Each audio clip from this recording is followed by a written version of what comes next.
Hey everybody, it is spring. It's the best time to be planting trees, so naturally what am I doing? I'm planting trees.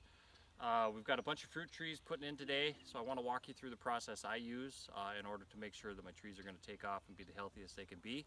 So here is an apricot I've already put in, but I've got a hole started for a plum. And over in the shed I've already got the trees from the garden centers. They're come bare root, they're all wrapped up in plastic.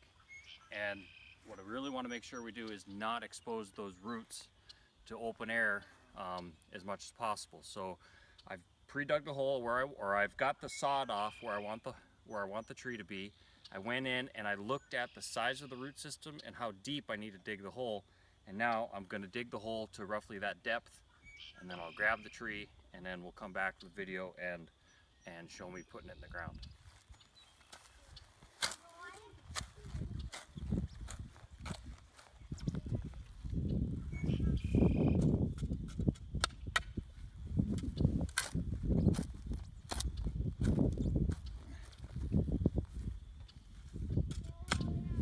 This plum tree, unlike most fruit trees, actually has a pretty deep set of roots on it. So I've got to dig this hole deeper than I normally would for, say, some of those apple, like the last apple tree I did, or pear trees. So there's no, like one golden rule for what size of hole or what depth of hole you have to do for the trees. It's all dependent on the size of the root system, and that's why I really like promoting and even using myself bare root trees, because then you can see exactly what the root system looks like. You know exactly what type of hole you have to dig. And usually you're ending up digging a lot shallower of a hole than you would think. And the other thing you want to do is when you make your pile, sit and break that up so it's as loose as possible. And when we put the soil back in the hole around the roots, there's not going to be any big air pockets or gaps, and it's going to fill in and make good soil contact with all those roots to keep them alive.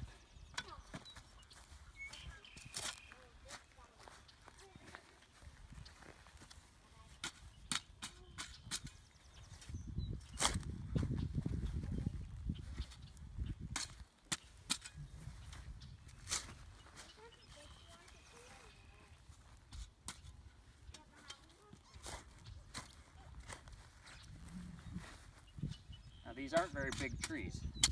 I think most of these are 11/16 caliper.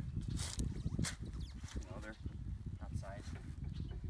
And so the width of your hole doesn't have to be much, but even for these, what I pre-dug is only so I can hurry up and get the trees in the ground. I went and got them from the nursery this morning, and I'm going to get them in the ground as quickly as I can.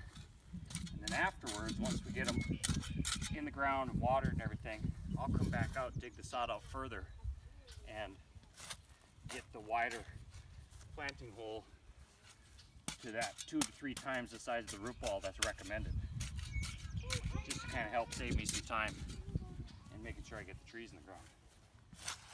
We'll get over it. So I've got the trees from the nursery. They come wrapped in plastic, and the roots have been dipped in water and everything to keep them moist. Bring them in the shed here where it's out of the sun, out of the wind.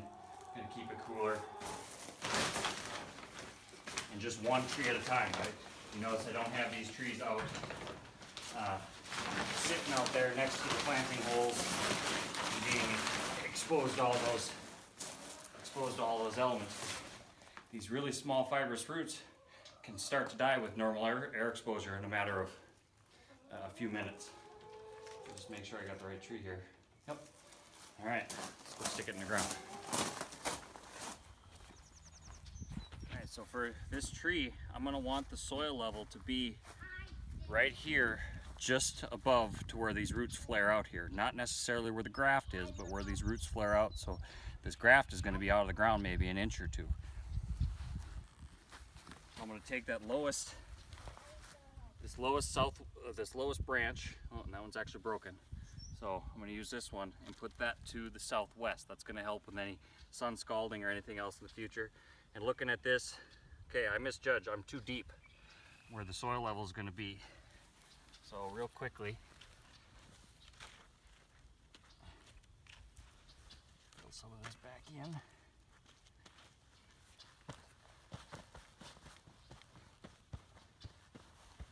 Back it down. And that's going to be about right there. Now the next thing you got real quick, I'm going to take my Felcos, and any of these roots that are broken or torn, you want to clip them off and make a nice clean cut. That's going to help new roots branch out. If they're torn or broken like that, it's going to be a lot harder for that tree to produce a lot of new roots. All right, and then make sure my roots are going straight out away from the tree. Okay, I can bring more soil here to kind of get it underneath where those roots are going to be. Can I help? Just in a minute, bud. Okay, and then quickly start putting soil down on the tree. And you can see it doesn't really take much to get the tree to be level.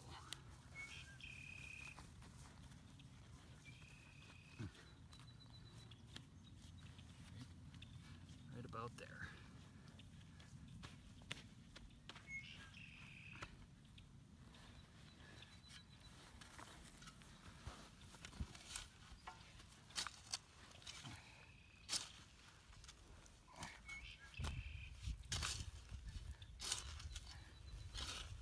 Just get the soil in the hole, covering those roots.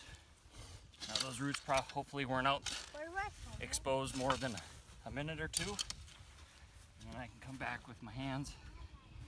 I got one root sticking outside the hole here, so I'm just going to prune that back. And then get the soil right where that level of where I wanted it. Smooth it out. And then just body weight to pack it down. Help is always appreciated. I help you. Yep, thank you, buddy. So now you can see I've got soil level right about where we were hoping. And then the last thing you do Daddy found is any of these broken branches. Again, we're going to want to prune any broken branches off back to where there's a lateral bud, so the tree can compartmentalize those wounds. Now, after this, I'll replace the sod back on the hole, bottom side up, and then water them in really good with the tree watering bags and mulch over top. Hey, you forgot this.